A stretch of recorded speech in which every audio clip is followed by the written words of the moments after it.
es que nos exponga José y con base en lo que leímos, pues está de alguna manera vinculado ese inciso a esta aporía general del conocimiento. Entonces ahí vamos a poder ir como Sí. intercalando esto, ¿no? Sí, va. Aparte, pues, les digo, traigo como que un análisis medio analitiquillo, matematiquillo raro. Entonces, a ver si les gusta. Órale, va, órale. Pues,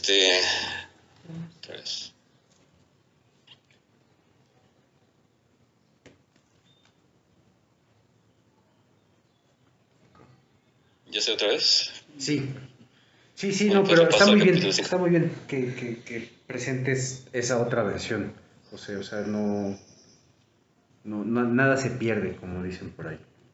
Va, bien. Pues básicamente es este segmento, ¿no? El fenómeno fundamental del aprender. Y ya son como estos puntos, ¿no? Voy a leer el punto y ya como que voy a explicar en la imagen. El primero dice, en todo conocimiento se hallan frente a frente un cognoscente y un conocido, un sujeto y un objeto de conocimiento. La relación existente entre ambos es el conocimiento mismo. El frente a frente de ambos miembros es insuprimible y ostenta el carácter de mutua separación originaria o trascendencia. Entonces, bueno, básicamente aquí nos está presentando Hartman, pues, cuáles son los dos protagonistas del fenómeno de conocer, ¿no? El objeto de conocimiento y el sujeto de conocimiento. Luego le voy a poner ser objeto, ser sujeto, eso ya lo vamos a ver al rato, pero pues básicamente son estas dos cosas y lo que lo separa que es como el frente a frente, ¿no? Esta cosa que simplemente no es posible suprimir y siempre va a estar en esta relación. Entonces, pues ahí como que ya todo bastante sencillo. El número 2 dice... los dos miembros de la relación no pueden separarse de ella sin que dejen de ser sujeto y objeto. El ser sujeto como tal existe solo para un objeto, el ser objeto como tal solo para un sujeto. Las dos son lo que son, solo recíprocamente. Se hallan en estricta relación recíproca y recíprocamente condicionados. Su relación es correlación, ¿no? Entonces, bueno, básicamente aquí la parte 2 dice que hay una correlación y yo diría también una como codependencia entre el ser objeto y el ser sujeto, porque no hay objeto de conocimiento si no hay sujeto de conocimiento y tampoco es sujeto de conocimiento si no hay objeto de conocimiento.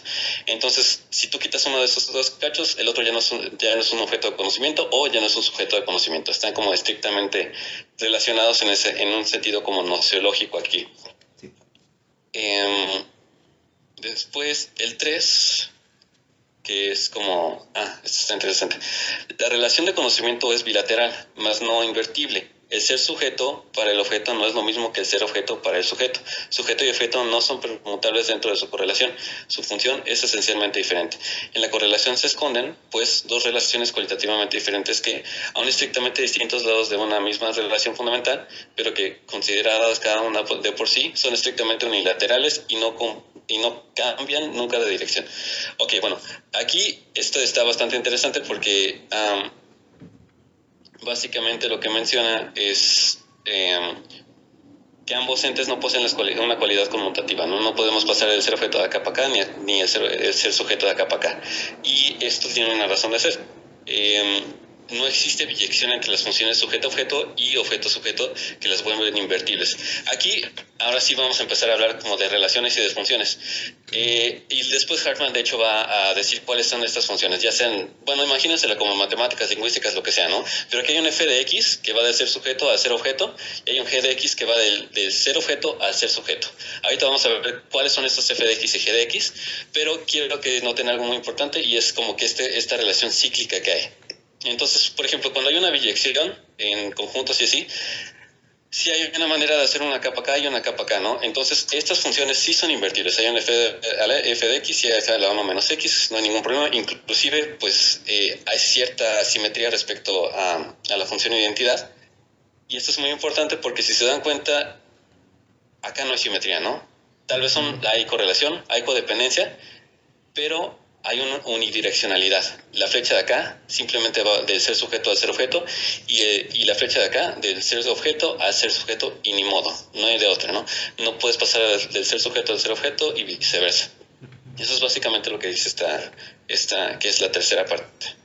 Después, ahora sí, va a decir cuál es la función, ¿no? La función del sujeto consiste en aprender el objeto. la del objeto en la posibilidad de ser aprendido por el sujeto y en ser aprendido por este, ¿no? Entonces ya está básicamente la definición del f de x, que es la aprehensión. Ahorita voy a decir qué es la aprehensión. Y después, pues, ¿cuál es la función del ser objeto? Pues básicamente el ser aprendido es como de dos cachitos. Y, pues, bueno, poder ser aprendido, porque si no ya no es el objeto de conocimiento, y después ser aprendido. Entonces, pues básicamente ya definió las dos funciones aquí. ¿Cuál sigue? La quinta, ¿no? José, ¿podemos hacer tantita pausa en eso? Claro. ¿Puedo Sí. poner la palabra, Jali? Sí. Lo que pasa es que o sea, yo creo que lo que estás diciendo es claro, pero aún así como que hay la posibilidad de una confusión porque en los dos lados de las funciones aparece el concepto de aprender, ¿no? Sí. Nada más que lo que hay que dejar en claro, ¿no? Es que una cosa, o más bien el concepto de aprehensión, que tiene dos caras, pero esas dos caras no son la misma cara, ¿no? Eso es lo que habría que dejar en claro, ¿no? Es decir, al acto de aprender, ¿no? Es una función específica y el acto de ser aprendido es otra, ¿no?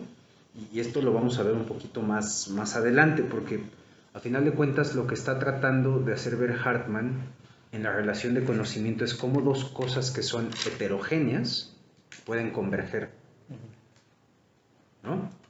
Y eso Sí. creo que sí es importante señalarlo, aunque todo se dé, digamos, dentro del círculo del aprender, ¿no? Ese aprender tiene una raíz, como veremos, metafísica, porque pues uno no puede decir que los objetos entran a la conciencia, básicamente, ¿no? O lo que uno se tiene que preguntar es qué de los objetos es lo que entra a la conciencia, o visto desde el otro lado, ¿no? Cómo es que el sujeto sale para tomar cosas, pero no como cosas, Sí. ¿no? Y eso creo que es como de las cosas fundamentales que quiere hacer ver Hartman, porque normalmente y creo que lo ejemplificas bien, ¿no? O sea, la idea de correlación, como lo pones, o de biyección, parecería que son intercambiables, ¿no? Y acá lo que está diciendo Hartman es que esas funciones no son intercambiables, ¿no? Exacto. Es Sí. decir, Sí, justamente. el modo como es aprendido un objeto implica elementos que pone el sujeto en esa aprehensión que no son propiamente parte del objeto, Sí. ¿no? Y a su vez el objeto entra en una relación de, digamos, transferir sus cualidades a una esfera que no tiene necesariamente las mismas cualidades que el objeto. Sí. ¿Sí? Sí, justo. Más que nada, bueno, yo considero que lo que menciona Hartman aquí es justamente que no son intercambiables, bueno, de ser sujeto y ser objeto, justamente por estas funciones que tienen, ¿no? Que son específicas de cada uno. O sea, Sí. el f de x está para acá, el g de x está para acá. Y sí son distintas, ¿no? Aquí está el f de x, que es aprehensión. Sí. Y el g de x, que es poder ser y ser aprendido. Poder ser y ser aprendido. Ok. Sí. Entonces sí, justamente por eso no son intercambiables y pues sí son distintas, ¿no? O sea, están relacionadas pero no son lo mismo. Sí. Sí. Sí, que Y justamente... Perdón, termina. perdón. No, justamente la parte 5 es donde Hartman hace como esta definición de qué es aprender, ¿no? Bueno, voy a citar esto. Visto desde el sujeto, aprender puede describirse como una salida del sujeto más allá de su esfera, como una intervención del sujeto en la esfera trascendente y heterogénea para él del objeto, como una captación de la determinación del objeto en esta esfera y una incorporación o aceptación de la determinación captada en la esfera del sujeto. Entonces sí, no, o sea, aquí está justamente diciendo, desde el sujeto esto es aprender. Luego creo que voy a mencionar desde el objeto, ¿no? ¿Cuál es la aprehensión? O cómo será la aprehensión, o poder ser aprendido. Sí, entonces pues básicamente aquí ya definió qué es esta función, justamente, de la que va del ser sujeto al ser objeto, que es la aprehensión, que básicamente es salirse como de su esfera. Y bueno, esto de salirse, va a ser importante como en unos puntitos más adelante. Sí. Pero, sí, perdón, Luis, ¿querías decir algo? No, creo que lo cachaste ahorita, pero quizás solamente insistir en esta cosa, o sea, que no es claro en el fenómeno, ¿no? De la incorporación o aceptación, ¿no? Porque, o sea, evidentemente tenemos que llegar ahorita al punto B, ¿no? Pero justamente esa relación que hay de aprehensión y de ser aprendido no es directamente de sujeto y objeto, sino que aparece una figura que media, ¿no? Que posibilita, digamos, ese intercambio, pues, digamos, como ese espacio de intercambio, ¿no? De las dos distintas funciones, ¿no? Que es la idea de la imagen, porque en efecto, o sea, quiero traer a colación Sí. a Aristóteles, ¿no? Porque, bueno, ahora Tomás está peleándose con el bueno de Aristóteles, pero hay una parte en la que cuando Aristóteles habla de la percepción sensible, dice que es la captación de las formas sin la materia, ¿no? Y eso es mutatis mutandis un poco lo que está tratando de decir Hartmann, ¿no? Hay algo que se capta de las cosas, pero no como si se incorporara la cosa a la conciencia, ¿no? O sea, son determinaciones, ¿no? Eso es lo que está diciendo que es propiamente captado, ¿no? Y eso tenemos que ver todavía qué es, ¿no? O ¿tú qué piensas, José? No, sí, justamente. Bueno, lo de la imagen ahorita todavía no llego, pero básicamente iba. Ok. Después, ¿qué seguía? La 5 aprender. Bueno, el 6, ¿no? El 6 dice, solo fuera de sí mismo puede el sujeto captar las determinaciones del objeto, puesto que el frente a frente de sujeto y objeto no desaparece por el enlace de la función del conocimiento establece entre ellos, sino que subsiste sin que pueda suprimirse. La conciencia del frente a frente acompaña como factor esencial a la conciencia del objeto. El objeto a ser aprendido sigue siendo algo exterior al sujeto, sigue siendo objectus, es decir, puesto enfrente. A tal condición alude la conciencia del objeto. Por consiguiente, el sujeto no puede captar el objeto sin salir de sí mismo, sin trascender. Mas no puede tener conciencia de lo captado sin volver a estar en sí mismo, en su esfera. Por consiguiente, la función del conocimiento se presenta como un acto de tres fases, como salida, un estar fuera y como retorno así del sujeto. Entonces, pues básicamente aquí ya está la función final, ¿no? La función del conocimiento, que dice Hartmann que tiene tres cachos, ¿no? Hay una salida del sujeto para poder, conocer el objeto. Hay un estar fuera, bueno, aquí ya se conoce el objeto, y ahora sí, para poder, pues no sé, como ya sintetizar como el conocimiento, ¿no? Pues hay que regresar ahora sí a la espera directa del sujeto. Esta función ahora sí da, bueno, todavía no lo dice Hartmann, pero en la siguiente, como salida, estar fuera, básicamente pues esas son como las tres fases, ¿no? Hay una salida, hay un estar fuera y hay un regreso así. Después ya en la 7 dice la intrusión del sujeto y su incorporación de lo captado dejan intacto el objeto como tal. El objeto no se torna inmanente. Las determinaciones del objeto no se alteran por el hecho de que sea captado e incorporado a la esfera del sujeto. La aceptación de lo captado no significa una inclusión del objeto en el sujeto, sino la repetición de las determinaciones del objeto en una formación de contenido en el sujeto. La formación del conocimiento o la imagen del objeto o la imagen del objeto. Por consiguiente, el objeto se muestra indiferente hacia el sujeto, mas no hacia aquel. Solo en el sujeto se altera algo mediante la función del conocimiento. En el objeto no surge nada nuevo, mientras que en el sujeto nace la conciencia del objeto con su contenido, la imagen del objeto, ¿no? Entonces, básicamente esta función ahora sí ya arroja un resultado. Desde acá para acá no hay absolutamente nada, no hay cambio en el objeto, pero de acá para acá sí. Ya hay un cambio que hace el objeto en el sujeto, y eso finalmente pues es el resultado de la función del conocimiento, que es la imagen del sujeto, pero así cambiado pues ya viene con una imagen, ¿no? del objeto de conocimiento. Mm. Y pues ya, básicamente esos son como todos los puntos. Muy bien. Bueno, antes de que quizás alguien tome la palabra o quiera comentar algo al respecto, pues tengo una sugerencia. Pues para pasar también a abordar lo que son las aporías, que era lo que correspondía a la sesión de hoy, quizás podemos hacer un poco eso, es decir, leerlas, porque esta aporía, que es la primera, es fundamental para entender el resto de las otras, me parece. Sí. Entonces esta sí no, o sea, no nos la podemos saltar. Y por el tiempo, si les parece bien, las leemos y comentamos así brevemente. Pero Sí. antes, ¿quieren comentar algo? Sí. Yo creo que hay que,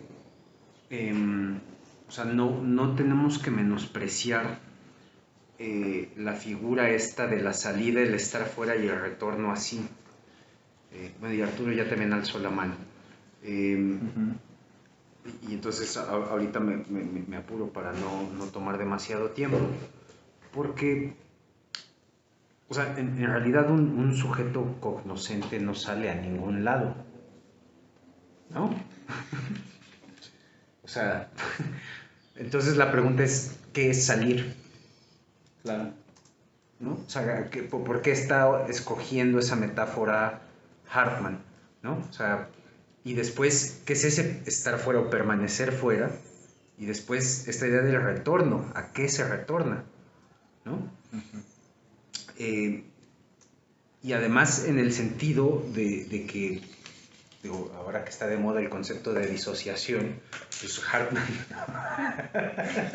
Pues sí. Evidentemente Hartman no es eso lo que tiene en mente, ¿no? Entonces, más bien les preguntaría cómo ustedes interpretarían, porque eso es un poco lo que hay que hacer ahora, cómo interpretarían estos tres momentos. Bueno, ¿alguien quiere contestar a eso? O Arturo, no sé si lo que ibas a comentar también está relacionado o es otra cosa distinta. Sí está relacionado. Entonces, pues adelante. Bueno, yo no voy a ocultar mis simpatías, ¿no? El uso de las matemáticas. Pero yo sí creo que, bueno, es una cosa medio chafa, pero no sé si se alcanza a ver. Sí. No se entiende nada, pero lo explico. Está objeto-sujeto, ¿no? Sí. Yo lo que llamaría la relación, la flecha que va del objeto al sujeto es afección, ¿no? Sí. No creo que sea ser ni poder ser, sino simplemente es afectar. Hay algo que toca, ¿no? Y esa es la flecha del objeto al sujeto.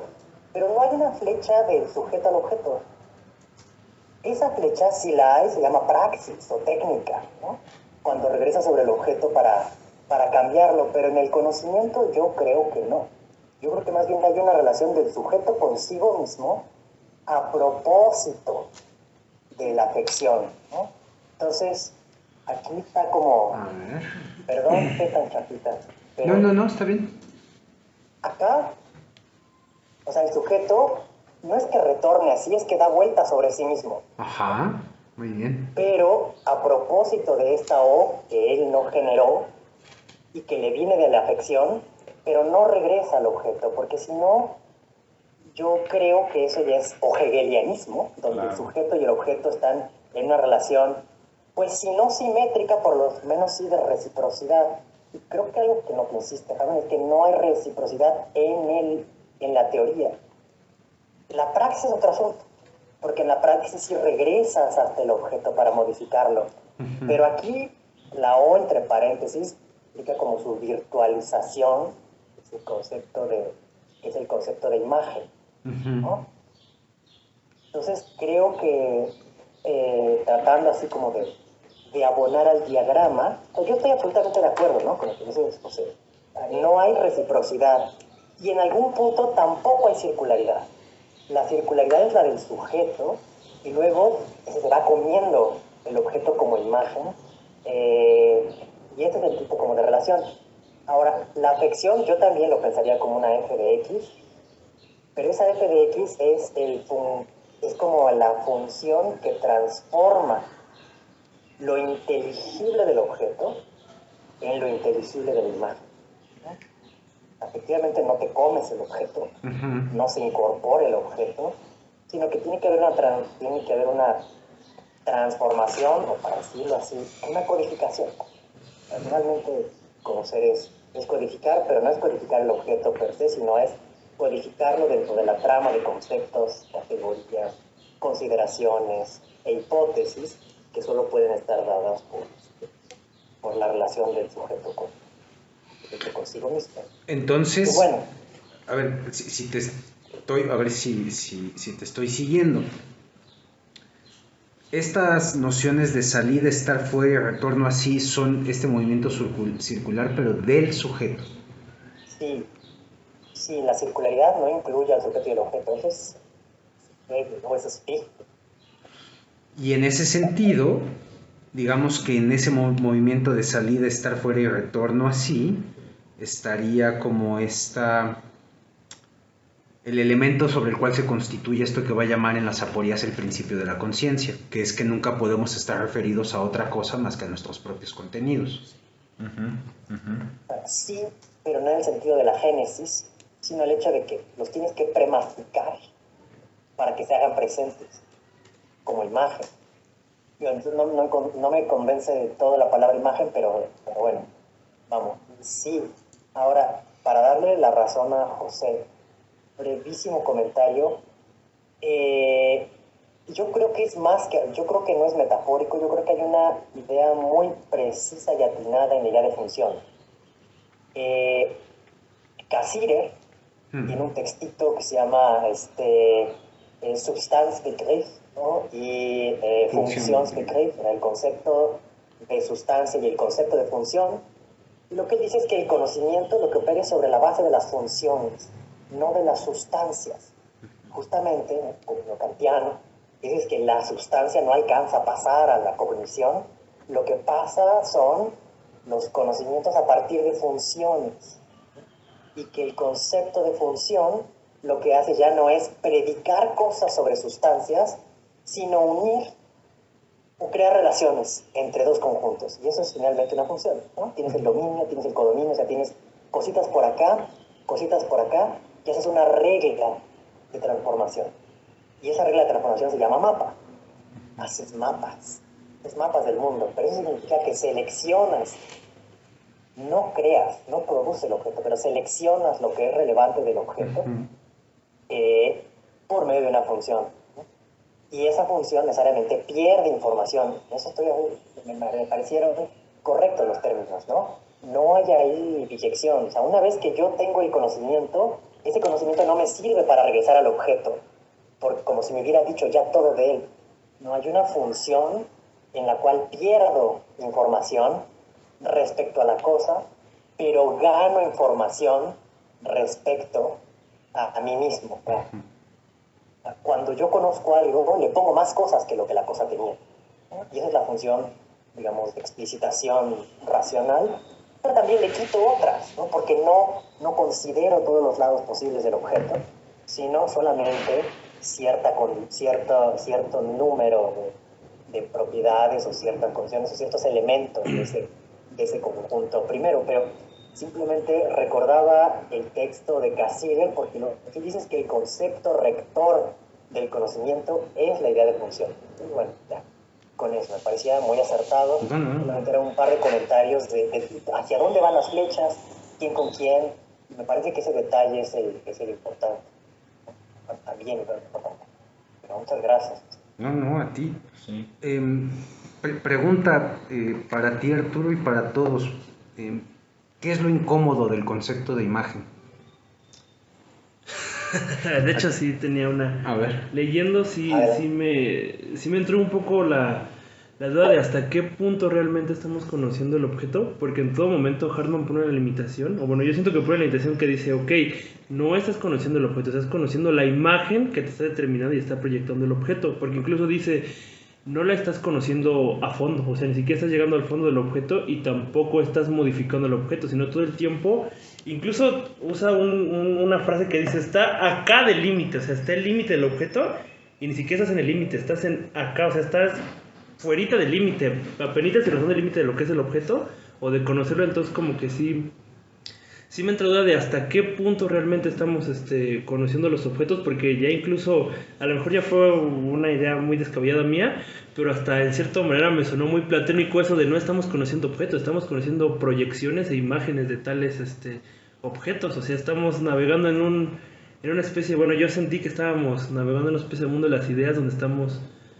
viendo imágenes, proyecciones, sin llegar todavía a esos objetos de como tal, como lo tangible, como lo palpable del objeto, porque no estamos rebasando, incluso él dice, no estamos rebasando el límite, estamos del límite para acá, o sea, hay ni siquiera la barrera, estamos antes de llegar a la barrera con el objeto, entonces como que sí cuesta más o menos entender hasta qué grado estamos conociendo los objetos, o bueno, eso es como, de mi parte es como lo incómodo de las imágenes, es decir, bueno, hasta qué punto deja ser la imagen y ya se convierte en el objeto. ¿Cómo ven? Mi objeción... Ah, no, a José levantó la mano. Sí. Ay, perdón, rápido, nada más, No. pues la verdad, siempre que yo había pensado en esta idea de imagen mental, y desde la prepa, desde que nos decían que, pues en sí los conceptos eran la abstracción de las cosas en el mundo, pues lo pensaba bastante agustiniano, ¿no? En ese sentido de... que pues podemos ver, no sé, un castillo si nos imaginamos un castillo, o podemos saborear la miel si pensamos en la miel, o podemos oler las rosas más o menos si pensamos en las rosas, etcétera, etcétera, ¿no? Eso para mí eran imágenes mentales, pero la verdad lo incómodo del asunto es que recientemente salió como este estudio, ¿no? En donde no todas las personas tienen como estas imágenes mentales y de cualquier manera, pues hay orden de conceptos en su cabeza, o sea, no es que desaparezcan o que simplemente no hayan, sino que simplemente su cabeza, su mente funciona de distinta manera. Entonces eso de imagen mental yo creo que es bastante más abstracto que simplemente la representación que tenemos inmediata de lo que hay en la cabeza. Debe ser algo así como, quién sabe, o no sé, la verdad yo siempre había pensado como eso, justamente una imagen, como un negativo en la cabeza que se nos plasmaba de todas las percepciones, pero al parecer no es así, es algo un poquito más abstracto. Sí. Nada más ese comentario. Sí, Bueno, no sé si iba a hablar alguien. Pues, Sí, yo... Ah, no, adelante. a ver, Pues yo digo, a ver, sí, Arturo primero, Ajá, luego Marco, sí. y después ¿quién sigue? ya. Muy bien. Vas, Arturo, porque ya lo regañó Jalín. Está bien que se aloquen. Vas tú, Arturo. ¿Ah, yo? Ah, Sí. ok. No, mi objeción va en la misma línea de José, del grado de generalidad. Porque la diferencia entre imagen y concepto es que la imagen, a mi parecer, es todavía demasiado sensible y empírica, y un concepto es mucho más general, abstraíble, generalizable y composible con otros conceptos. Es una objeción muy hegeliana y muy kantiana. Kant dice en la parte del esquematismo, es cuando nosotros comprendemos algo y aplicamos una regla, no es como si le tomáramos una foto, dice, ¿no? No es una imagen, no es Bill, es un esquema, y el esquema es una regla.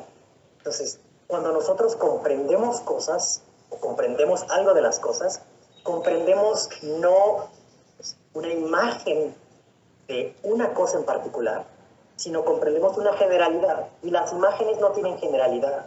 Lo que tiene generalidad es el concepto, porque el concepto es una regla de unión de cosas, y la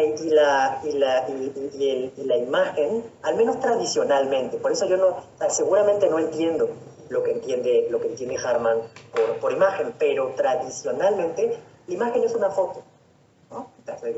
Dicho desde ahora y dicho así para atrás, es como la impronta, ¿no? Que las cosas vienen y te dejan una huella, pero bueno, esa huella es requete particular, ¿no? Entonces, y más bien cuando conocemos algo, conocemos ese y todo un conjunto. O sea, cuando yo conozco al perro, ¿no? Pues no conozco solo a Kokoschka o a Firulais, sino además también me hago una idea de la perreidad en general o de la animalidad en general. Entonces yo simplemente quisiera saber hasta qué punto el conocimiento nos da generalidades y concreciones al mismo tiempo. O sea, nos da la imagen del particular, pero el concepto de varios. Y esa es la cosa con las funciones, que las funciones no te dan un individuo, sino te dan un conjunto de individuos parientes. No te dan un perro, sino te dan todos los perros. Y no te dan todos los perros, sino te dan los animales. Sí. Entonces, eso, ¿no? ¿Hasta qué punto hay o no en el concepto de imagen esta idea de regla, de enlace y de generalidad que sí tiene el pensamiento? Al menos en Kant y en Hegel. Perfecto. Ese es mi duda. Ya puedo. Muy bien. Bueno, primero sigue Marco y después tú. Perdón. No, sí. No, tú, sí. ándale. Bueno. Bueno, en cuanto a lo que dijo José, que empezó, bueno, que dijo que lo que sonaba era que cada uno tiene como imágenes mentales diferentes. Yo creo que en ese aspecto, pues Hartman sí la salva, ¿no? Sí la salva bien, porque ese es como lo contrario, ¿no? Como decir, nosotros estamos determinando el objeto, ¿no? O sea, cada quien tiene su imagen mental, cada quien va a determinar el objeto, pero no, lo que él sí nos comenta es que el objeto nos determina. Entonces, a la hora de determinarnos, pues de alguna manera no es como que nosotros veamos una botella y digamos, ay, yo me la imagino así, no. Él no está determinando, dice, yo soy una botella y cada uno a lo mejor puede imaginarme de diferentes formas, tamaños, pero al final del día la idea de botella está siendo determinada por el objeto mismo. Y también en el aspecto en el que está diciendo que el concepto de imagen, bueno, la otra participación, igual no sé si me puedo adelantar un poquito, Sí, porque siento que eso igual también se aclara más adelante, que por ejemplo yo sí creo que el conocimiento en Hartman empieza como imagen, tal cual, porque él dice, aquí está la imagen está la imagen de lo que es una botella, y ahí puede haber, o sea, generalidad y cosas que todavía falten, y ahí está un concepto que me gustó mucho, que es el de no saber, el de saber, el no saber, y en ese yo siento que ahí ya empieza el concepto, ¿no? O sea, empieza como vil imagen, la vil impresión de la botella, y es cuando tú te vuelves consciente de lo que no sabes de la botella, dices, hay muchas cosas que no sé de la botella, y yo siento que es cuando ya empiezan a nacer los conceptos, y el querer ir profundizando, y el querer ampliar la imagen, y sumar esos conceptos, o esos enlaces que se van creando de conocimiento. Bueno, eso es lo que yo entendí, lo que yo creo que así la salva Hartman varias cosillas. Después yo también uso la mano. Adelante. A ver, gracias, Marco.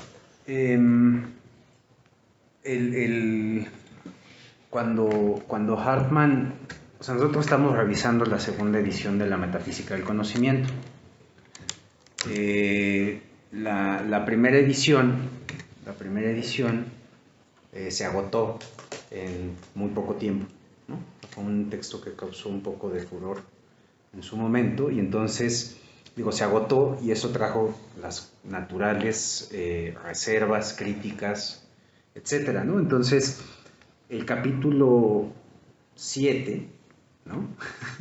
es uno de los añadidos que hizo Hartman para la segunda edición, y es llamativo que uno de los añadidos tenga que ver, que es el inciso B, que dice, la estructura de conocimiento como imagen del objeto, copia y original, ¿no?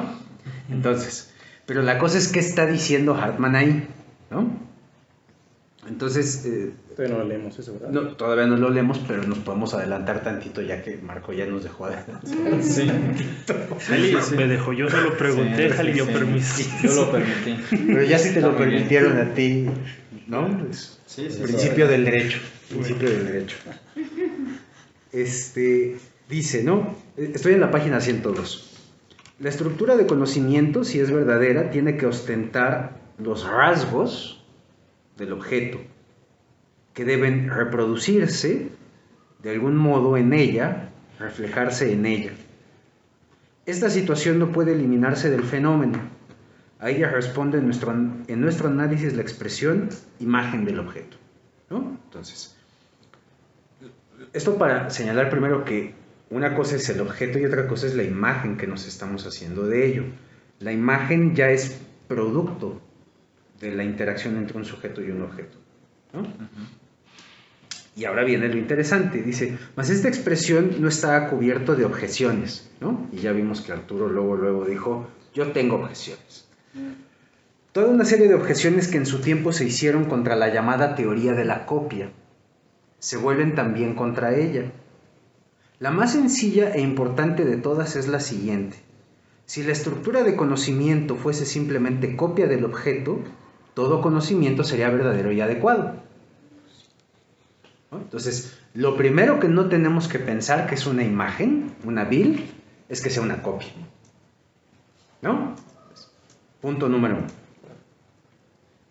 1. Si la relación entre objeto y representación consistiera en la relación entre original y copia, serían imposibles algunas partes integrantes esenciales del fenómeno: la conciencia de la no verdad, el problema y el progreso, ¿no? Entonces, ya la propia idea de imagen nos señala que está contenido un posible no saber, ¿no? Y por lo mismo la posibilidad de progreso en el conocimiento, ¿no? Luego dice, el conocer no es notoriamente una sencilla copia de lo existente, más bien podría calificarse de transformación. ¿Ya viste, Artur? Fantástico, esa es una definición matemática de una función, la transformación de un conjunto a otro por medio de una regla. Bueno, acá todavía no está hablando de reglas porque no se pone tan kantiano, dale chance. Es que en la mañana estuvimos con Kant y sí sufrimos un poquito con esta parte, pero bueno. Dice, pero también esta expresión puede inducir a error, ¿no? Y es ahí donde tiene que tener cuidado. El objeto no es transformado, pues sigue siendo lo que era. Pero la estructura de conocimiento apenas se está formando y tampoco puede, en consecuencia, ser transformada. ¿A este último? Sí, dice, ¿no? La estructura de conocimiento apenas se está formando y tampoco puede en consecuencia ser transformada, o dicho de otra manera, la estructura de conocimiento siempre está en formación, nunca es algo acabado, ¿no? Entonces tampoco puede decirse que se transforma porque esa es la naturaleza, ¿no? Entonces, la cuestión es cómo vamos a entender esto, ¿no? Una estructura de conciencia como tal nunca puede ser semejante a un original exterior a la conciencia. Ahí está la heterogeneidad. Es y sigue siendo esencialmente diferente de este. La semejanza nunca puede extenderse más que a determinados rasgos que de algún modo reproducen el original en una materia heterogénea a él y con medios heterogéneos. Creo que se conserva la idea de función, ¿no? Y esta heterogeneidad existe independientemente de la no verdad y de la inadecuación, aun cuando la imagen de conocimiento sea perfectamente acertada. De ahí que la mejor expresión para imagen, aunque más pesada, sea el concepto de representación forjado por Leibniz, ¿no? Y esto viene, trae a colación algo importante, ¿no? Que en el fondo Hartmann es muy cercano a Leibniz en su concepto de representación. ¿Y cuál es el concepto de representación para Leibniz? Abbildung, ¿no? No es solamente Bilden o Bildung, sino Abbildung. Y en el momento del Abbildung alude justamente al objeto. Es una formación, y así como lo dijiste, Arturo, a propósito del objeto, ¿no? Y ese es el momento de la afección. Entonces, claro, con esto ya tenemos un poquito más clara la idea del el salir, el estar fuera y el retornar, ¿no? Porque el salir tiene que ver con el hecho de la posibilidad de literalmente ser llevado fuera, que es la afección de un objeto. Ese estar fuera es, en última instancia, captar cuál es esa determinación que a la postre se tiene que reincorporar a la imagen de conocimiento. Y esto es importante, ¿no? No hay como tal un retornar a la imagen de conocimiento, un retornar a la esfera del sujeto, sino cambia por completo la esfera o la entera representación, ¿no? Es decir, la incorporación de una nueva determinación tiene que cambiar todas las relaciones funcionales del sujeto hacia el objeto. Si no, no hay propiamente conocimiento, ¿no? Y esto lo digo porque, claro, ¿no? Uno pudiera decir, ¿dónde tenemos un ejemplo de este tipo de, digamos, captaciones de elementos de objetos que no suponen un retorno a la esfera del sujeto en este sentido que acabo de señalar? Por ejemplo, la idea de información, precisamente, ¿no? Lo que Hartmann está diciendo ¿no? Es que cuando nosotros recibimos información, no necesariamente hay el momento de la reflexión, ¿no? Para que haya conocimiento tiene que haber reflexión, ¿no? Y esa sería como lo determinante, es decir, el sujeto cuando conoce reconfigura la imagen que tiene de las cosas. Si no, no es conocimiento, ¿no? Sí. ¿Sí? Ah, muy bien, adelante. O sea, con todo lo que venimos platicando, en este sentido de que el conocimiento pues siempre está en un proceso, no logro tener claro si Hartman está proponiendo que el conocimiento puede llegar a ser limitado o ilimitado. O sea, la construcción de este proceso hace que sea entonces ilimitado o realmente es limitado. O sea, no me queda claro eso. ¿Alguien quiere responder? Pues yo digo que ilimitado, ¿no? A ver. Ilimitado en cuanto que tan solo el hecho de ya llegar a conocer de fondo un objeto es casi imposible.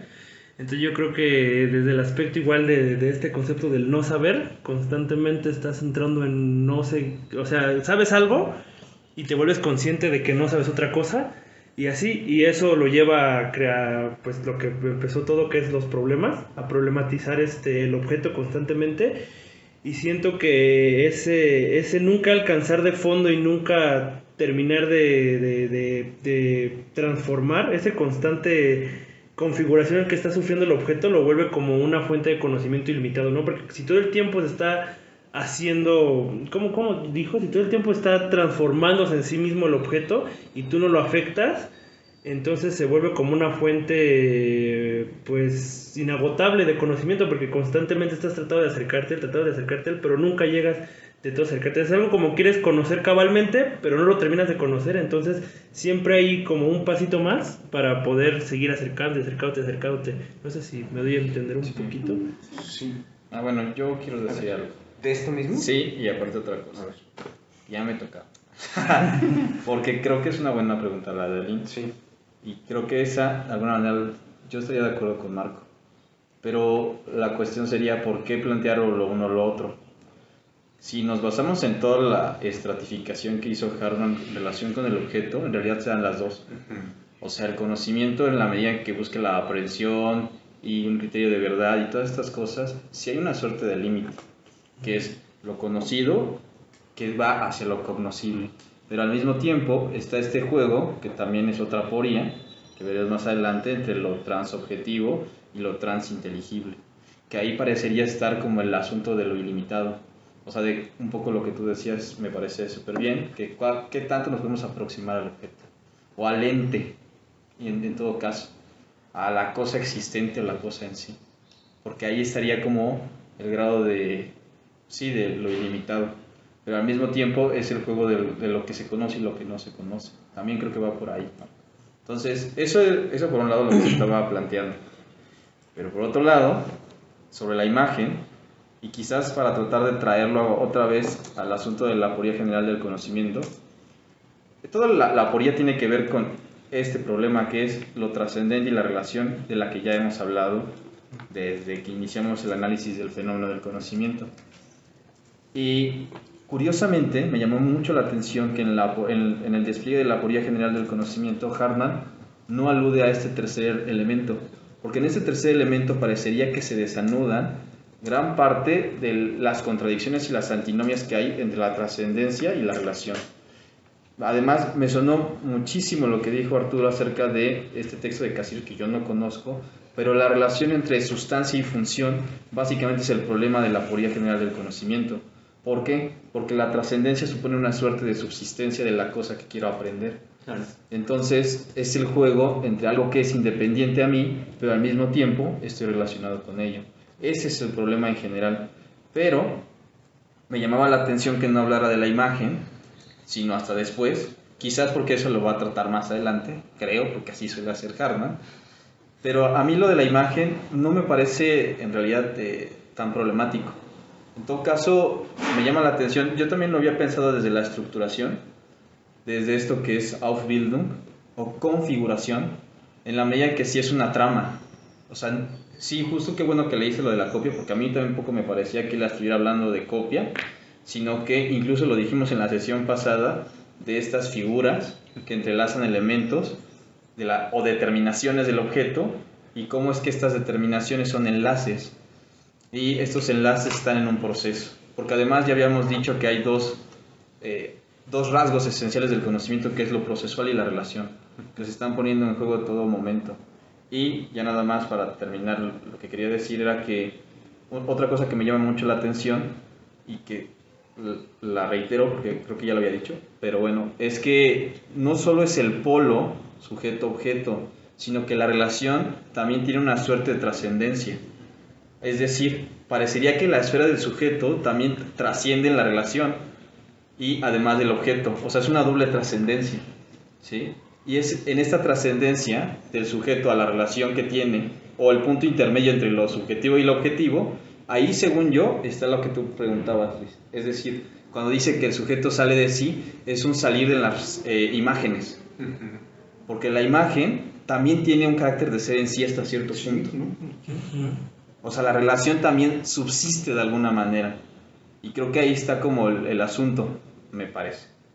Y ya, eso era lo que quería decir. No sé si alguien quiera decir otra cosa. Ok. Arturo, adelante. Y bien, yo agregaría, no sé, no les voy a contar, no sé, pero algo que me gustó respecto a la asimetría es que sujeto y objeto se mantienen en relación de mutua trascendencia. Es decir, el sujeto no es esclavo de las cosas. Eso sería la copia, ¿no? Que el sujeto recibe las cosas pasivamente y no les hace nada, y entonces está a expensas de lo que la cosa le diga, y no podría transformarla, ¿no? Y incluso materialmente la primera cuestión, la primera determinación de nuestra relación con ellas es poderlas mover de sitio, transformar, ¿no? ¿Por qué no podríamos hacer lo máximo con nuestros pensamientos, ¿no? Si la piedra la cambiamos de lugar o la afilamos para atravesar a alguien, ¿no? Ese es uno, ¿no?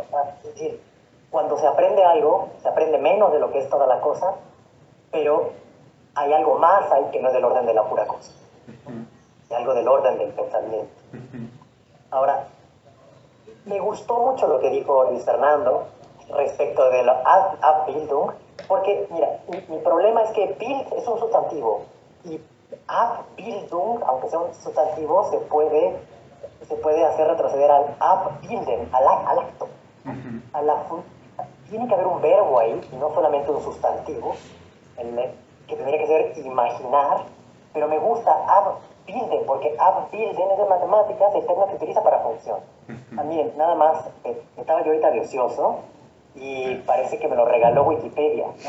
Dice, en la matemática, en der Mathematik ist eine Funktion, en la matemática, una función, oder Abbildung, o Abbildung, es eine Relation, oder Beziehung, una relación entre dos conjuntos, que a cada elemento de uno se le asigna un elemento del otro, ¿no? Pero esta Abbildung sí traduce función, ¿no? En alemán, y Bild no tanto, ¿no?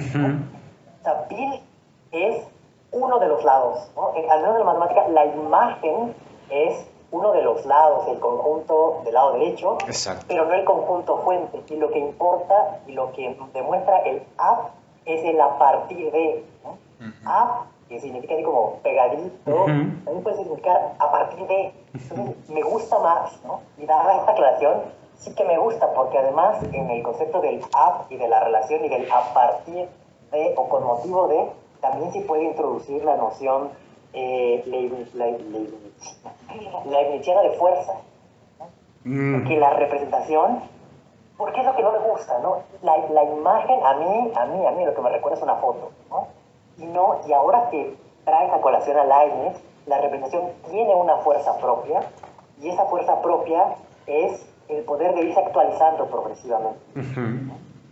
Es decir, ahí valdría la pena, sé que es muy discutido el concepto de virtualidad en Leibniz, pero ahí me parece que parte el hecho de mapear lo real es virtualizarlo, poderlo virtualizar para poderlo reactualizar en subsecuentes, en subsecuentes operaciones que tienen que ver con tener nuevas experiencias de la misma cosa o sacar las consecuencias del mismo pensamiento, porque una idea clara y distinta, muy leibnizianos, no es la primera, ¿no? Lo primero que tenemos son ideas vagas y confusas y por medio de la actualización, que proviene de la vida, de la fuerza interna del representar, es que eso se puede ir actualizando. Sí. Pero bueno, yo creo que esa nota está muy bien, yo creo que esa nota debería constituir parte de la explicación misma de lo que significa imagen. Pero bueno, muy complejo. No, o sea... Con esta nota, con este capítulo, sí. Sí, es que... Y gracias, Jarito. A ti, Arturo. Más bien, supongo que vas a decir algo, Isabel. Es que ya no sé.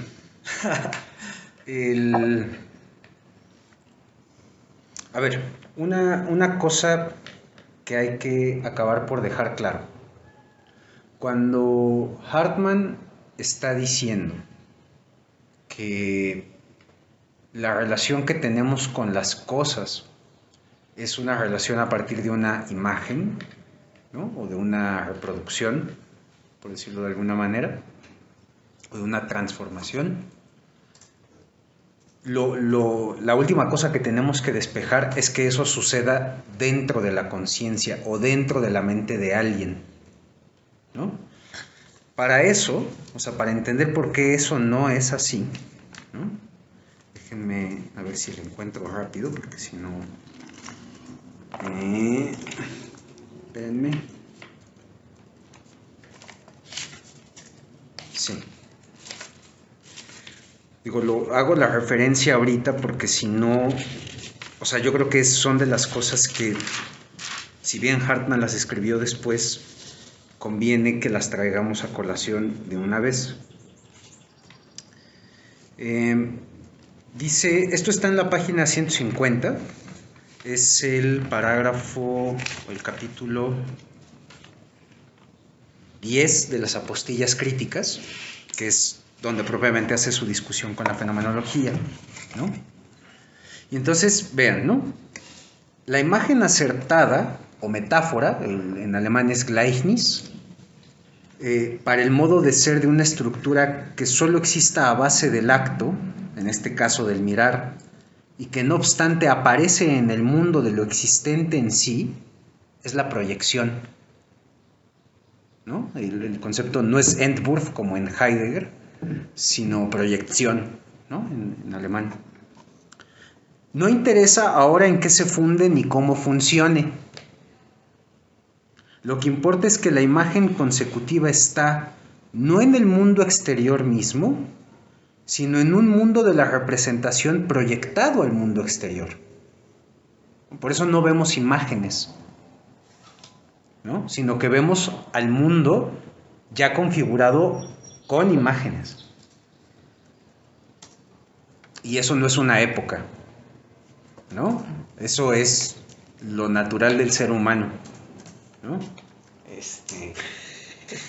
No digo a quién estamos haciendo alusión, pero creo que todos entienden. ¿Quién sabe? A mí no me interesa.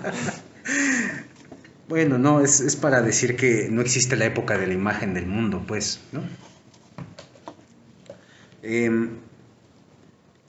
Y sigue diciendo Hartman, ¿no? En una esfera de estructuras proyectivas cuyo plano de proyección es el mundo existente en sí, ¿no? Y entonces, digo, es chistoso que Hartman de alguna u otra manera está diciendo que esta imagen, eso es un mapeo de un plano, ¿no? Es una proyección que se hace sobre un plano que está ahí dado, que puede coincidir o no coincidir con las relaciones que hay en el mundo. Transparenta unas, pero oculta otras, ¿no?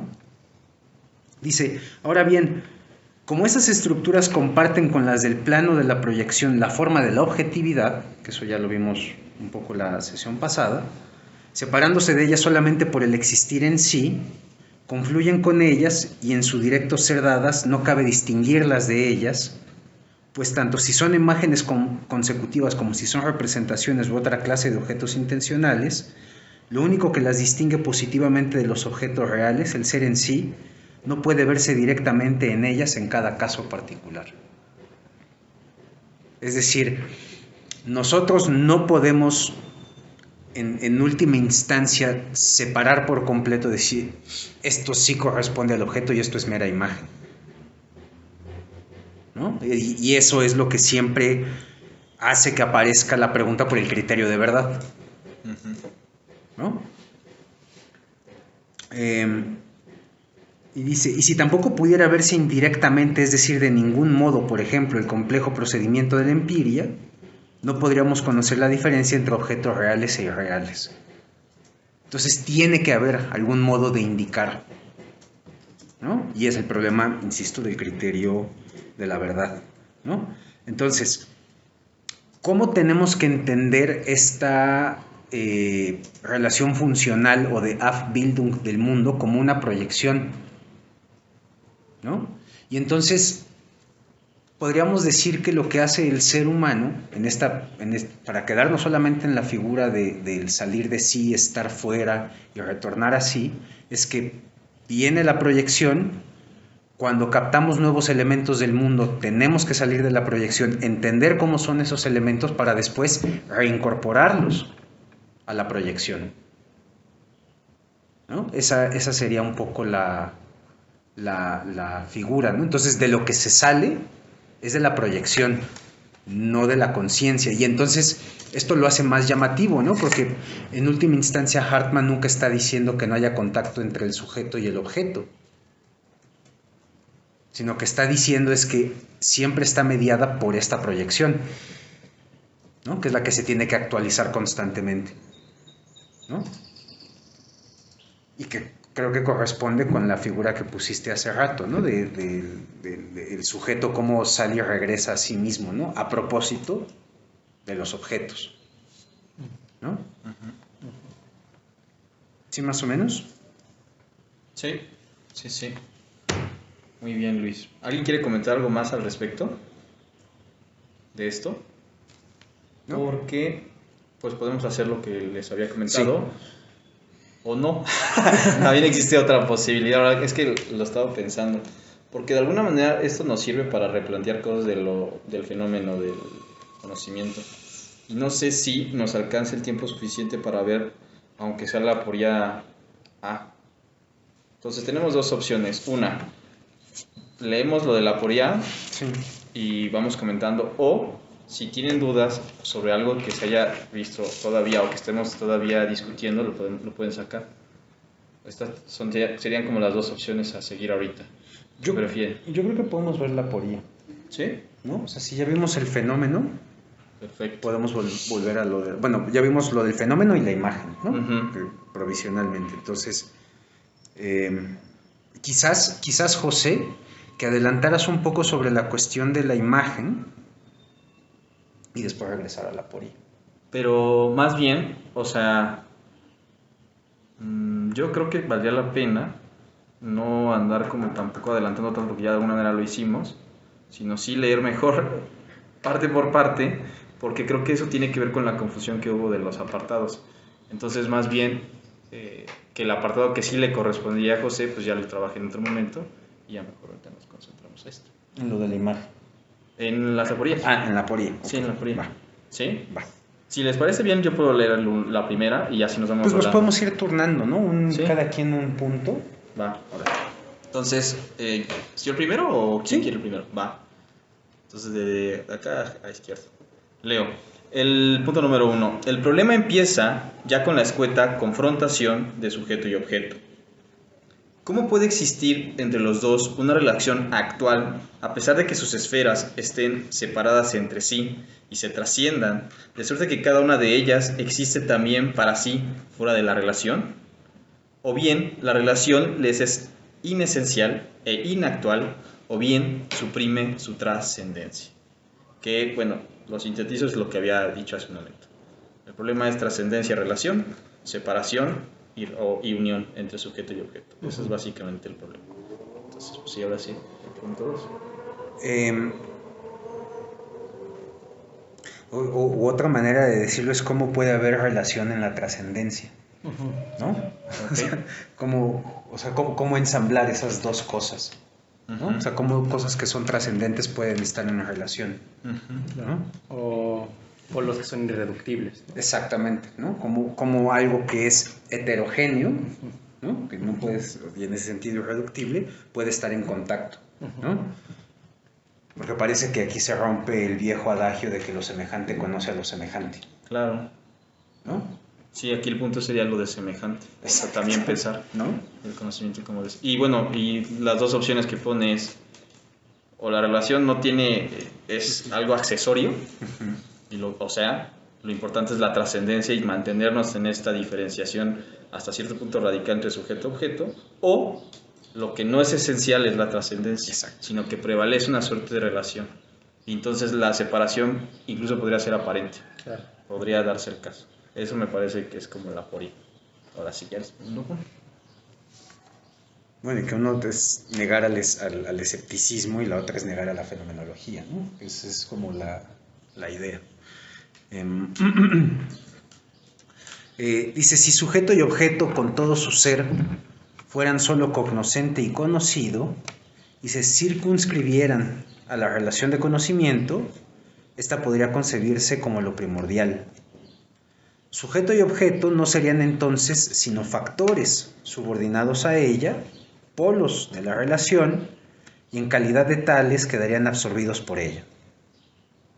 Entonces, su unidad le sería esencial y estaría puesta necesariamente con ellos. Con el sujeto estaría puesto necesariamente el objeto y viceversa. Esta es la concepción de toda filosofía de identidad. Es errónea porque no concuerda con el fenómeno. Pero si sujeto y objeto son más que algo cognoscente y conocido, si se trascienden recíprocamente, si ambos tienen un ser en sí, entonces la relación de conocimiento es también trascendente. Y entonces se pregunta, ¿de dónde le viene a lo originariamente separado la unidad puesta por la relación? ¿Cómo es posible la relación? Ya en este caso, en lo más extenso y esquemático, el problema del conocimiento es metafísico, es decir, cómo dos sustancias distintas se afectan, ¿no? Podríamos decirlo así, ¿no? Una tradición, sí. Y por lo mismo viene... Es que sí está interesante que haya sacado el concepto, el texto este de Cassirer, ¿no? Sí. Porque justamente la relación de conocimiento no es una relación de sustancias, ¿no? Esa sería la versión, pues, cartesiana, ¿no? Del problema, podríamos decir. Uh-huh. ¿Alguien quiere comentar algo? Bueno, yo algo. ¿Tú también? No, tú primero, Tomás. Que ahora... porque aquí también bueno, claro, Cassirer es neocantiano, ¿no? No hace falta decir más que ello, pero hasta hace no muy poco leía que la interpretación que hace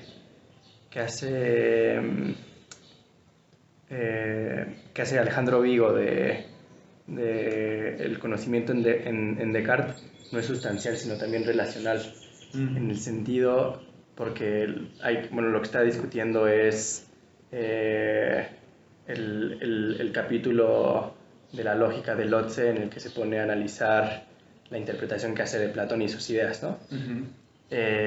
Y ahí encuentra sustancia, ¿no?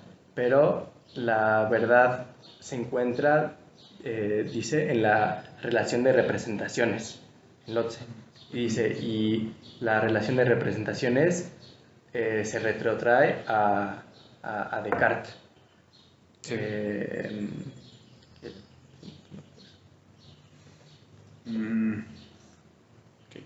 Yo estaría de acuerdo con él. De hecho, algo iba a decir cercano, me parece. Bueno, primero, lo de la filosofía de la identidad. Que yo por eso dije, cuando expuse la lógica, que ese era el problema. Qué bueno que lo dijo aquí. Quiero recalcar que ahí está el asunto, que no toda relación es de identidad. Y ahí es donde empiezan los conflictos, pero en realidad lo otro que me parece importante es cómo dice que no todo sujeto y objeto tiene que ver con relación de conocimiento. ¿Y por qué dice esto? Porque de las últimas aporías tiene que ver con la relación entre nociología y ontología. ¿Y qué quiere decir también esto? Que al final la relación sujeto-objeto es una relación de ser, o está basada en una relación de ser, que esta sería pues el fondo mismo de la cosa, ¿no?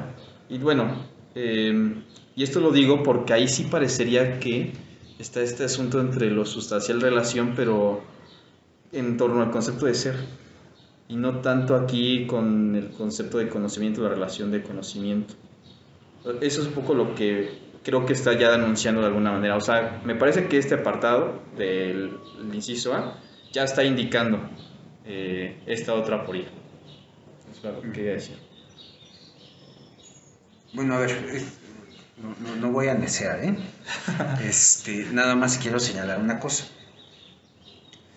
Hay no sé si es una carta a Arnold, o no recuerdo quién era la carta de Descartes, en la que dice que él nunca ha dudado que las cosas de hecho tienen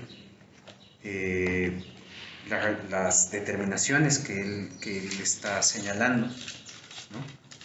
El problema es justamente cómo podemos lograr claridad y distinción, ¿no? Y en ese sentido entiendo que sea una relación, o sea, más bien sea una comprensión relacional, pero en el fondo es metafísica, porque el problema sigue siendo cómo he llegado yo a tener todas estas figuraciones de las cosas, ¿no? En la experiencia, ¿no? O sea, cómo he sido yo afectado por las cosas, ¿no? Entonces, quizás están las dos, ¿no? O sea, no tendríamos que pensar que solamente está una de las funciones, porque en última instancia, otra vez, Descartes no está negando que las cosas sean como son representadas, ¿no? Lo que está diciendo es que nosotros no tenemos representaciones claras y distintas de las cosas. ¿Por qué? Porque hay un montón de factores, ¿no? Que, bueno, los prejuicios, ¿no? Todos los prejuicios que le enseñaron los jesuitas. Bueno, es que ahorita que estábamos hablando de Suárez, ¿no? Entonces, creo que son las dos, ¿no? O sea, por un lado, en términos de funcionalidad, parecería que se elimina la trascendencia. En términos de substancialidad, no se explica por qué,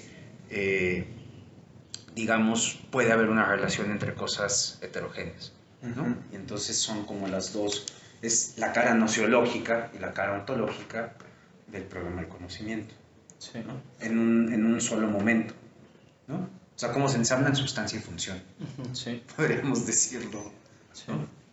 Gracias, Arturo, por traernos más problemas, Sí. ¿eh? Bueno, que habría que pensar, no lo había pensado, ¿eh? Si la sustancia es una función también. Porque quizás ahí está el asunto, no sé, ¿eh? Función del juicio.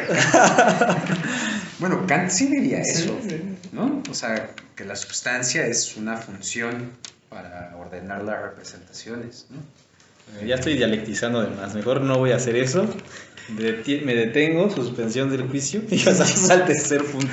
Sí. Sí, o sea, nada más muy rápido para no estar diciendo cosas que no, sino apegarme al texto. O sea, todo esto nace porque la palabra de validez, ¿no? Según, esto no sé si es algo que ya ve Lotze o que Heidegger le critica a Lotze por no aclararlo, tiene por lo menos 3 significados distintos. El primero de ellos es como objetividad propia de lo que vale. Es decir, permanencia de un contenido judicativo, este permanece invariable con respecto al proceso psíquico del juicio, ¿no? Luego está el 2, que es un valer de, que es sentido judicativo respecto del objeto mentado en el juicio. No es una adecuación de lo ideal o real, sino que existe en la propia conciencia como un contenido de legalidad.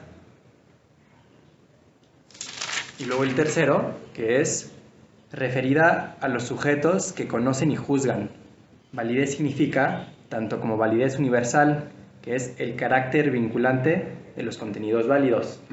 Y ahí va a decir,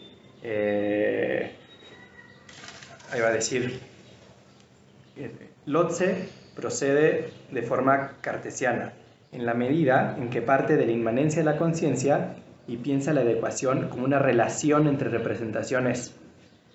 Las cosas están desde siempre tan solo en las representaciones. La verdad se enuncia aquí en aquello que no presenta excepción y nunca falta. Lo verdadero es, por tanto, lo fijo y permanente en el cambio de representaciones. La primera interpretación es platónica, la segunda, que es esta, es de Descartes, y dirá, no sé si Heidegger o Lotze, que parece más bien una interpretación heideggeriana, que la tercera es de Kant. Pero bueno, ya eso. Sí. Sí, suena acá. Estoy pensando.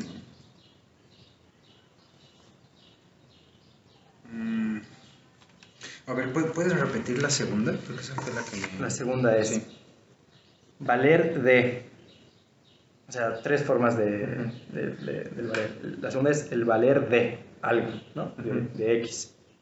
Quiere decir sentido judicativo respecto del objeto mentado en el juicio. No es una adecuación de lo ideal o real, sino que existe en la propia conciencia como un contenido de legalidad.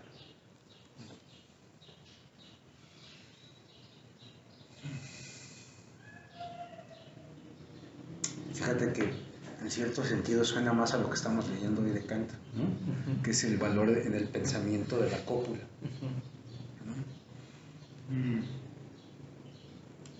Tú me medio perdiste, porque estábamos hablando de la trascendencia, ¿te acordaste de Descartes? No, que estamos hablando de leer a Hartmann desde la perspectiva que abre Cassirer, el concepto de sustancia o el concepto de función. Y decíamos que el concepto de sustancia podía adjudicarse a Descartes y el concepto de función a lo que estábamos viendo ahora. Y yo decía que el concepto de función también podía estar en Descartes, porque habla de una relación de representaciones.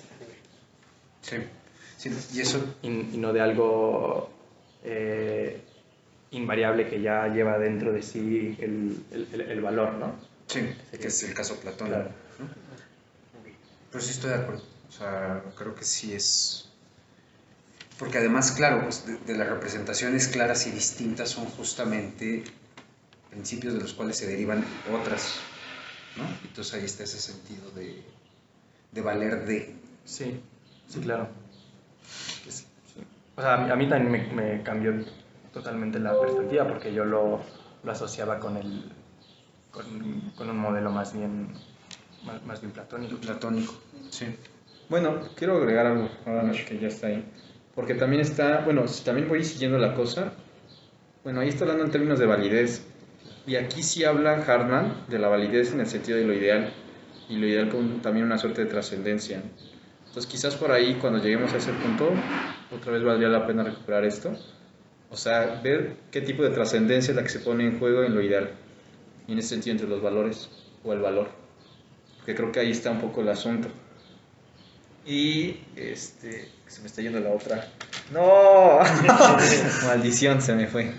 Digo, ¿Ya? se me fue. Bueno, ahorita regresa. Ahorita regresa. Eso es como los cuervos.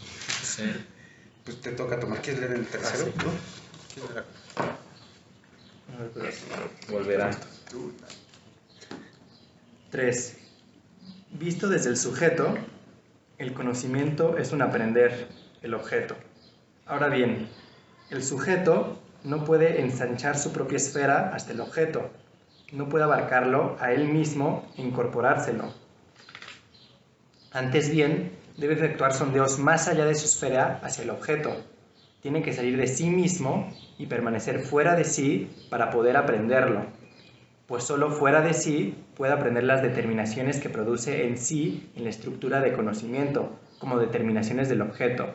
El enigma es que en la función de conocimiento el sujeto está fuera de sí de esta suerte. Muy bien, gracias, Tomás. Pues yo creo que eso es lo que estuvimos discutiendo hace un momento, ¿no? Básicamente. Bueno, nada, lo reitero, porque al final es lo importante, que el enigma es la función del conocimiento en relación con la idea de salir fuera de sí. O sea, ¿qué significa salir fuera de sí y permanecer en tu esfera? Ese es como un poco el asunto o lo misterioso, lo aporético. Permanecer. A ver, pregunta,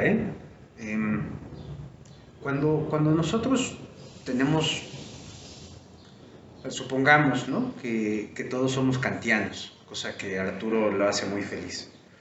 Entonces, todos kantianos. Y de repente empezamos a leer a Hartmann, ¿no? Y entonces la pregunta es, ¿cuál sería el proceso habitual que tenemos para interpretar, ¿no? Sería tratar de entender a Hartmann en términos kánticos.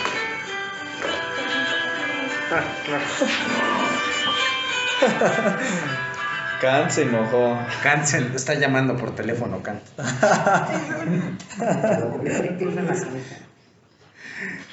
No te disculpes, digo, Sí, sabemos que en este seminario estamos abiertos al azar. así es la estructura del conocimiento. Entonces, claro, ¿qué es lo que suele suceder ahí? Que lo que tratamos de hacer es tomar a lo desconocido a partir de lo conocido, ¿no? Y el problema es que entonces no estamos fuera, sino que lo queremos inmediatamente incorporar, ¿no? El proceso, y esto lo estoy diciendo no por ningún tipo de señalamiento metodológico, pero sería lo deseable, sería permanecer en Hartmann para tratarlo de entender desde sí mismo. Y después de eso, reincorporar, ¿no? Eso que hayamos aprendido a eso que también nos ha enseñado Kant, ¿no? Entonces, de alguna u otra manera, y esto es lo que quiero señalar, hay una suerte de suspensión de lo que uno cree saber cuando uno está fuera, ¿no? O sea, uno sale y entonces ya no cree saber, ¿no? Y eso como que me llama la atención, porque, claro, si uno no admite que no sabe, pues en realidad no está abierto a ser más receptivo, ¿no? Que es un poco lo que nos había dicho la sesión pasada, ¿no? Que conocer es acrecentar la receptividad a las determinaciones de los objetos, ¿no? Entonces, creo que por ahí está la idea del estar fuera, que es aumentar la receptividad, ¿no? A mí la palabra que me gusta que utiliza aquí es la de sondeos. Esa es padrísima, ¿no? Sí. Porque literal es así a ver qué cacha uno, ¿no? Pescar. Que eso significa preguntar. Sí, que eso es preguntar. Preguntar es pescar, sondear, tal cual. Arturo. Sí, ¿verdad? Arturo, adelante. Yo, a ver, la razón me parece que no es que me haga feliz, a mí no me emociona leer a Kant, pero de repente, no es padre, pero de repente dije, bueno, es que lo dijo bien, ¿no? Lo dijo muy bien, aceptar la heterogeneidad en las fuentes del saber es lo que constituye un encuentro de dos cosas, o lo que supone dos relatas que de alguna manera tienen que ponerse en contacto. Ese es el problema. El problema es cómo se toca lo heterogéneo, ya lo hemos dicho. Ahora, lo que eso significa es que el conocimiento no proviene de un único contacto con las cosas. Me explico. No es que yo toque un día la tijera y a partir de ahí ya mi mente elabore todo lo demás y ya no tenga que regresar a la tijera. Que ya sean solamente actualizaciones de mi propio pensamiento y desarrollos y conexiones de mi propio pensamiento lo que terminen decidiendo lo que la cosa es en última instancia para mí, no en sí, sino para mí. Pero si lo que existe es también sensibilidad o sensación, es que yo tengo que constantemente volver a las sensaciones. No me basta un único contacto, sino que tengo que volver. Entonces, salir de mí solamente significa suspender en parte el curso de mis propios pensamientos para poder escuchar o poner mis propios pensamientos en función de la escucha más fina de la cosa. ¿Ah? Cuando yo experimento en la ciencia, yo no puedo prescindir de la experimentación del saber. Lo que sí puedo es construir un instrumento que me permita ser suficientemente fino para poder discernir la radiación de fondo o poder distinguir, en vez de hablar de partículas, porque yo intelectualmente puedo hablar de átomos y de partículas últimas, indivisibles, pero construyo un instrumento para ver, ¿no?, la diferencia entre, no sé, un protón y un neutrón. Es decir, la propia técnica lo que hace es actualizar las posibilidades de sensación a partir de los propios conceptos. Pero no es que no es que yo tenga ya dada la cosa una sola vez y lo después sea mi trabajo. Yo creo que esa es un poco la idea de Hegel. Yo tengo el contacto una vez con la cosa y ya estuvo, ¿no? Porque entonces ya mi pensamiento me capacita para ver otra determinación nueva, y luego ya se experimenta como algo ajeno una vez, y luego es el curso del pensamiento el que va resolviendo los problemas de incompatibilidad. Y aquí no se resuelve la incompatibilidad. Y constantemente tengo que saber hacia dónde voltear, hacia el método o hacia la sensibilidad. A veces puede ser un problema de razonamiento y a veces puede ser un problema de percepción. Y la ciencia está en esa tensión entre cuál es el aparataje conceptual que te hace que aparezca un fenómeno y al revés, ¿no?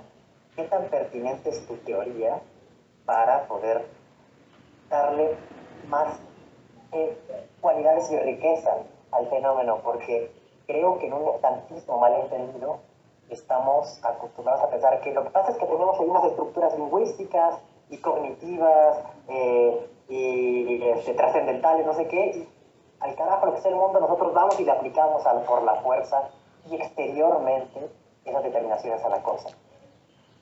Y creo que el caso de Kant y en el caso de Hartmann, hasta donde puedo entender, salir de sí es hacer como una pequeña epogé de mi curso de pensamiento, no de mi pensamiento, sino del curso de mi pensamiento que me obliga a concluir ciertas cosas para ir a preguntarle de nuevo al mundo si tiene una objeción que hacer. Sí. ¿No? Es que hasta parece que es continuación de la clase de la mañana esto último, porque dejen saco la... A lo mejor sí es conspiración tuya, Luis, de tu imagen inconsciente de conocimiento. Les estoy imponiendo mi imagen de conocimiento. Es que hay una... eres kantiano. Y heideggeriano. Porque se impone la imagen. Alguien defiéndame de este muchacho, por favor. Es que Hartmann es medio kantiano también. Yo no dije eso, sí. Heideggeriano. Voy, ¿eh? Sí. Es que... ¿era en el 9? Después de la tabla de la forma, de los juicios. Sí. En el 2, si no me equivoco. Sí, te leo la mente. ¿Qué parte buscas? Lo que les dije que no se nos debió olvidar. Ya se me olvidó. Es lo de... Lo que había que enmarcar. Ya, ok. ahora sí. Estamos en, eso de ponerse kantiano, en A68, B93, ¿no? Como 10 líneas abajo de donde viene el número. Dice, ahora bien, el entendimiento no puede hacer de estos conceptos ningún otro uso que juzgar mediante ellos. Como ninguna representación se refiere directamente al objeto, salvo solo la intuición, y eso es lo que les decía que había que enmarcar, ¿no? Un concepto nunca es referido inmediatamente a un objeto, sino a alguna otra representación de este, que esto es el problema que tú tenías, ¿no? Si estábamos conociendo representaciones o estábamos conociendo objetos, ¿no? Y claro, el conocimiento conceptual de Kant es conocimiento de representaciones sobre representaciones, pero el punto es que hay una representación básica que sí está referida a los objetos, y esa es la intuición, ¿no? Y en este sentido creo que Hartmann está siendo kantiano, justamente sacando a colación lo que la tradición no kantiana ya no quiere, que es el tener que retornar a la intuición, ¿no? ¿O tú qué dices, Artur? Sí. ¿No? Yo como Andrés Manuel, Lo que diga mi bebida. Sí, ¿no? Bueno, al menos esa es la lectura, ¿no? Que se tiene del neocantismo. Una suerte de unidad o reunificar las facultades del entendimiento y la sensibilidad, o preguntarse por esta división entre sujeto y objeto otra vez. Pues es esto, básicamente. Pero aquí Hartmann sí está restituyendo el papel de la intuición. Bueno, y que además es otra aporía, por cierto, la de la percepción. Claro. Que a esa vamos a llegar, que me parece que ahí es donde estaría jugándose el papel que estás leyendo de la intuición sensible, creo. Sí. Y aquí viene muy bien el concepto de validez, porque yo creo que este neocantismo del que estás hablando, lo que pretendía era asegurar la validez como coherencia interna, ¿no? En aras de hacer desaparecer toda huella de subjetivismo, sobre todo de más bien de psicologismo, ¿no? O de empirismo, la validez es validez interna, pero está la otra validez que es la otra cantidad, que es el valer para mí, ¿no? Pero el otro valer para mí, o más bien el valer para mí, en los kantianos implica que esté referido a un objeto. Claro. O sea, no me basta la coherencia interna. Si la coherencia interna, esa es la parte del entendimiento. Pero si yo no tengo asegurado el hecho de que mis sensaciones son sensaciones de algo, entonces eso no tiene validez para mí. Sí, es el problema de la validez objetiva, ¿no? O el problema del criterio de la verdad trascendente, ¿no? Que eso es lo que le preocupa a Hartmann, ¿no? La verdad inmanente. Dice, bueno, pues eso puede valer muy bien para el sistema de la representación, pero si esa representación no representa nada, pues, ¿no? Perdón, Sí. Sí. Perfecto. Bueno, tenemos 10 minutos. Entonces yo creo que podemos quedarnos en este punto y pues te doy la palabra. Sí, es que no recuerdo qué profesor siempre que había un tema que le gusta decía, es que eso es un temazo. Y ya se ponía... ¿Quién era? ¿Yo se dice? Es un temazo. Tema de tesis, se los regalo. No. Sí, es él. Sí, a todos lo reconocen. Sí, tema de tesis. Sí, Se los regalo. Les regalo un tema de tesis. Pero claro, es que ahí la discusión que podría abrirse es si lo que hace la intuición es formar objeto, ¿no? Yo diría que no. Es decir, y ahí tal vez habría que hacer una distinción entre representación y objeto, porque la representación, que es puramente sensible, accede a las cosas de forma inmediata, ¿no? Pero eso que nos es inmediato no lo podemos a ser comunicable, ¿no? Si no lo mediamos, ¿no? Y la mediación solo puede venir por parte del entendimiento. Entonces, por eso habría que distinguir, yo creo, entre representación y objeto, ¿no?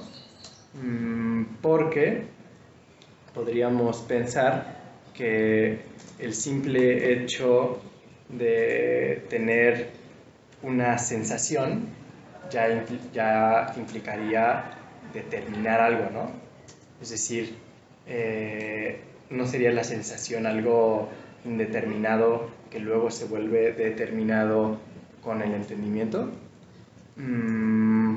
porque yo puedo tocar un termo frío, ¿no? Y quitar mi mano porque está muy frío, o caliente y quitar mi mano porque está caliente. Entonces esa es una representación inmediata de la sensibilidad, ¿no? Pero no por ello estoy conformando el termo, ¿no? Y tal vez tenemos la mala costumbre de relacionar siempre el objeto con la representación, ¿no? Cuando tal vez valdría la pena trazar una frontera. Y si sería posible como remitirnos algo así como a lo que es inmediato, ¿no? a la pura intuición, que también es interesante, ¿no? Porque en Kant ya la intuición está formada de alguna forma con las formas puras que serían el espacio y el tiempo, ¿no? Sí. Bueno, antes Luis, es que Marco también levantó la mano. Sí.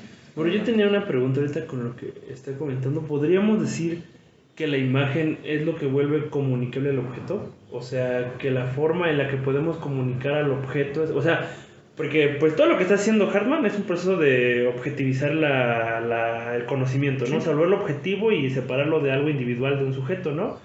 Entonces, pues para que sea objetivo debe ser comunicable a diferentes personas, ¿no? Entonces, la imagen es la forma en la que nosotros comunicamos de alguna manera. O sea, más que el objeto se comunique con nosotros a través de su imagen, es la forma en la que nosotros comunicamos al objeto a través de esa imagen que él nos crea común hacia todos los demás. Bueno, ¿podríamos decir eso? Sí. Bueno, esas preguntas son preguntas que vienen de leer bien. Sí. Yo también quiero preguntar. Pregunta para el tema de tesis. Sí. Para mí. Es que me llamó la atención, Luis, que dijeras que se te había olvidado eso de Kant. Porque todo esto también me pregunto qué papel tiene la memoria. Porque no ha salido. Me parece extraño. Porque justo parecería que, al menos en la tradición, todo el asunto con la imagen, la experiencia, la sensibilidad tiene un papel la memoria. Sí.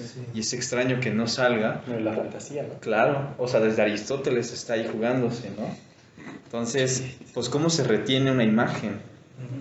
Y esta imagen pues se va complementando o no, o va desapareciendo o no. O sea, la imagen solo puede construirse si hay una repetición de casos que nos permite reunir alguna imagen, ¿no? Claro. Y eso sería la memoria de alguna manera, ¿no? Claro. Bueno, a ver. Bueno, nada más quiero reiterar que Tenemos faltan 6 minutos. Vamos a quedarnos con esta última cosa. A ver, tenemos que entender que la idea de imagen o de Bildung, ¿no? O de Bilden, tiene dos características, ¿no?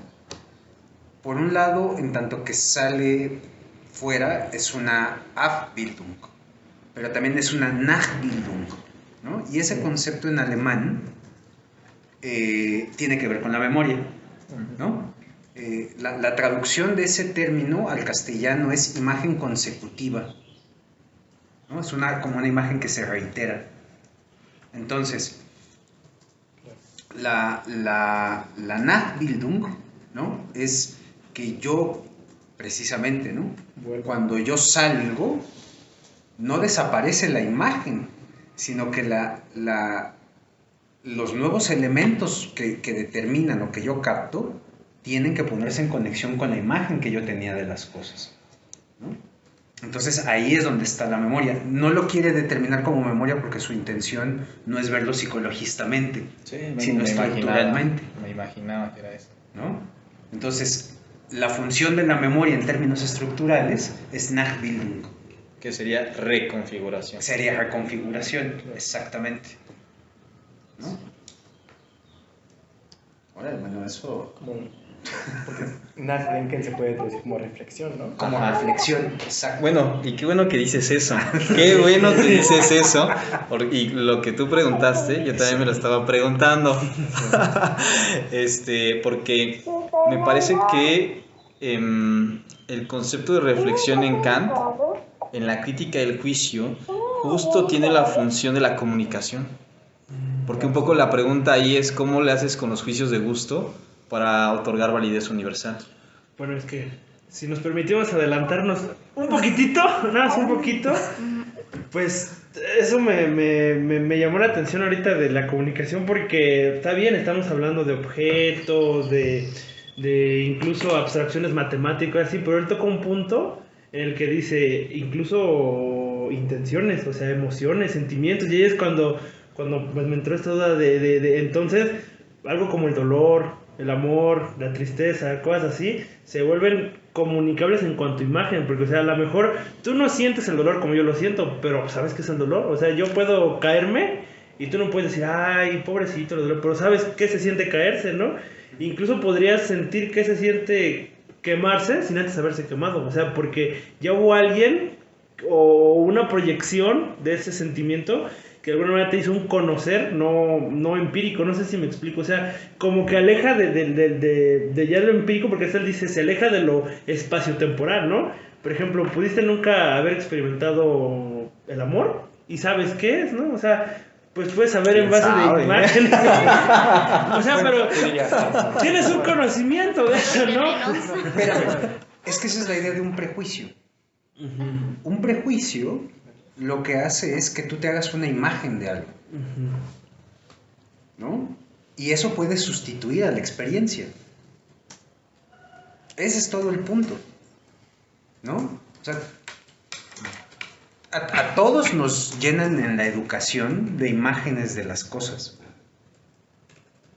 que lo que hace es que en realidad nosotros nos acerquemos a las cosas en función de la imagen que tenemos de ellos y no en conformidad con lo que las cosas son, ¿no? Entonces, es curioso porque la imagen permite la comunicación, pero no necesariamente transmite verdad o falsedad, o más bien puede transmitir tanto verdad como falsedad. Claro. Es que también hace cosas incomunicables, habría que decir. Sí. O sea, sirve para las dos. Para señalar también lo incomunicable. Sí, es verdad. ¿No? Y ya el tiempo ya nos puso límite, ¿verdad? Sí, yo creo que pues sí, está bien. Nos quedamos hasta el punto 3. Eso sí está mal. Pero bueno, yo creo que sí lo podemos dejar aquí. Y ahora sí voy a ver con los que les tocaba exponer este asunto de las páginas, que se me fue. Pero no estuvo tan mal, porque sí nos sirvió como para refrescar cosas, porque sí hubo un periodo de tiempo ahí extraño. Entonces, creo que está bien. Sí, ¿no? Sí. ¿Van a reajustar los temas de Sí, entonces me aguantan ahorita, pero pues yo creo que ya... Pero, o sea, ¿quieres hablar también con Josepo en línea? No, ahorita les mando mensaje, más bien que ya quito la grabación, ¿no? Ok, bueno, pues eso fue todo por hoy. ¿Dónde le picó? Es que está el comercial. Ah, Ya... No,